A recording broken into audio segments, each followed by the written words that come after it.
When you look in the mirror at 70, you know something's changed. Not just your face. Your hair has a say in how old you look, and honestly it matters more than most of us admit. I've seen women transform in a single salon visit, walking out looking not like they're fighting their age, but like they've stepped into a version of themselves that feels alive again.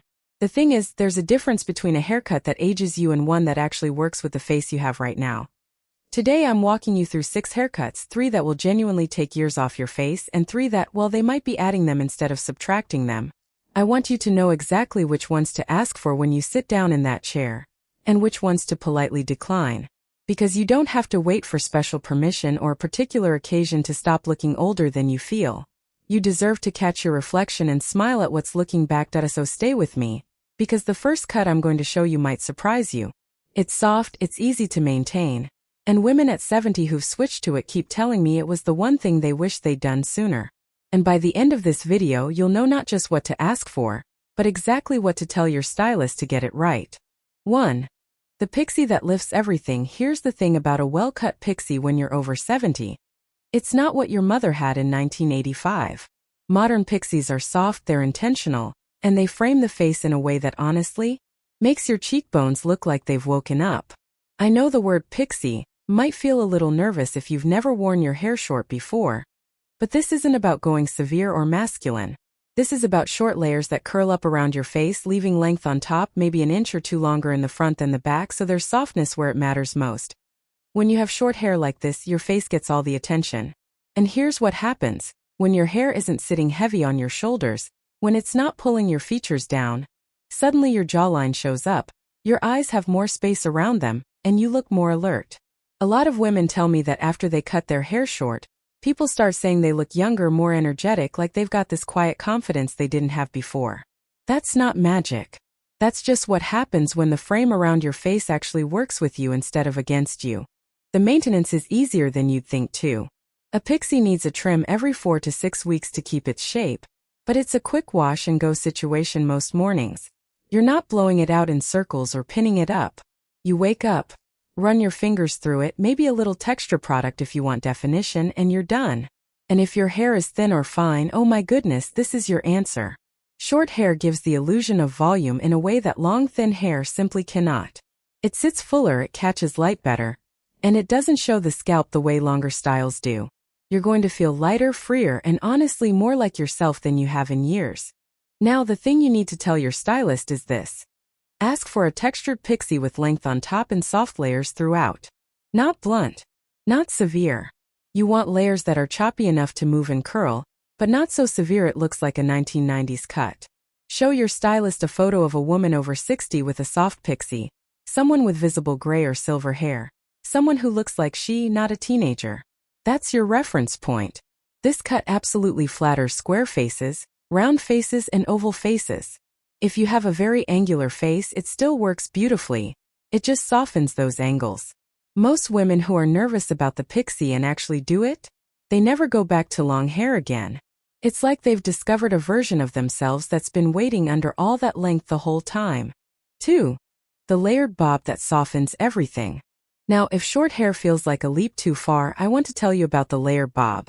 And I don't mean the blunt, heavy bob that sits right at your chin and swings like a bell every time you move. I mean a bob with layers, real intentional layers that start higher up and graduate down so you get movement and softness instead of weight and severity. This cut is absolutely forgiving at 70, and it's still professional, still elegant, and it absolutely works. Here's why this matters. At 70, a lot of hair is finer and heavy bobs just sit there. They don't move. They don't catch light in the way that makes hair look healthy and alive. But a layered bob? That moves. The layers give your hair dimension, and dimension makes hair look thicker than it actually is. You'll have more fullness at the crown, the face framing pieces will be shorter and softer, and suddenly you look brighter, more awake. This is the cut that women tell me feels like their confidence got a visible upgrade. The length you're aiming for is roughly ear length to just past your chin, shorter in the back, slightly longer in the front, with layers throughout that blend into each other. This length is magical because it's not so short that you feel like you've made a dramatic change, but it's short enough that it lifts your face and doesn't pull downward. When your hair pulls down, your whole face pulls down with it. When it's cut to lift, everything changes. You're going to see your cheekbones, your eyes, your smile, all of it gets more presence. And that presence, that's what makes you look younger. It's not about pretending to be 25. It's about letting your actual face show up. If you have a rounder face, this cut is going to be your best friend. The layers and the slight length variation create visual interest that makes a round face look more sculpted and defined. If you have a longer or more angular face, the softness of the layers takes any harshness and rounds it out gently. It's forgiving with every face shape, which is exactly what we need at 70. The slightly longer front pieces also frame your jawline and bring softness right where fine lines tend to gather. It's not hiding anything. It's just strategically framing it so light hits your face in the most flattering way possible. 3. The shaggy layers that build volume. There's something about a good shag that just works for women over 70, and I know that might sound like I'm talking about the 1970s, but modern shags are nothing like that. What I mean is intentional choppy layers throughout the entire head that create volume, movement, and a sense of ease that's really hard to fake with other cuts. If your hair has thinned over the years, and whose hasn't, this is the cut that says, I've got plenty of volume, even when the actual amount of hair is moderate or fine. A shag works by having short layers at the top that build height at the crown, then longer layers throughout that graduate down. This means the back of your head has fullness, the top has lift, and the front has those gorgeous face framing pieces that are shorter and softer. It's textured, it's movement-based, and it absolutely catches light beautifully. And here's the thing that really matters. With a shag, you're not trying to hide thinness. You're using the cut itself to create the illusion of fullness through technique and strategy. When your stylist cuts all those layers in, they're literally building you more hair through the architecture of the cut. Maintenance is honestly lighter than you'd think. You need trims every 6 to 8 weeks to keep the shag looking intentional and not just messy, but the daily routine is simple.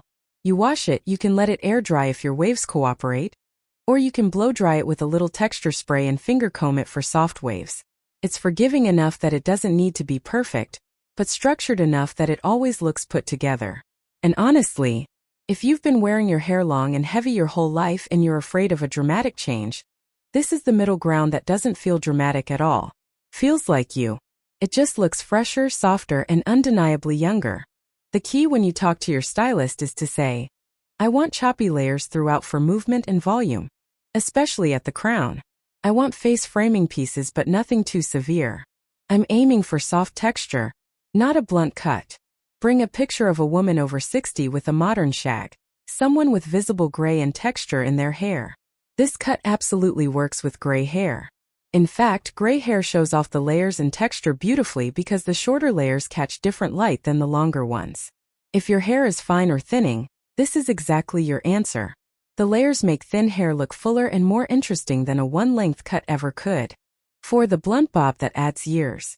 Now I want to talk about the cuts that, honestly, you should politely skip at 70. And the first one is the blunt bob, the one-length, chin-hitting, no-layers bob that's been showing up in magazines for the last few seasons. I know it looks chic and modern and intentional, and it absolutely can be if you're 25 and have thick, dense hair.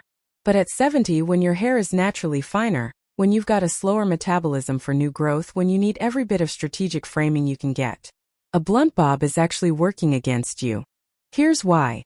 A blunt one-length bob creates a hard line right at your chin or jawline. That line is like a visual anchor that pulls your entire face down. It doesn't create lightness or lift. It creates weight.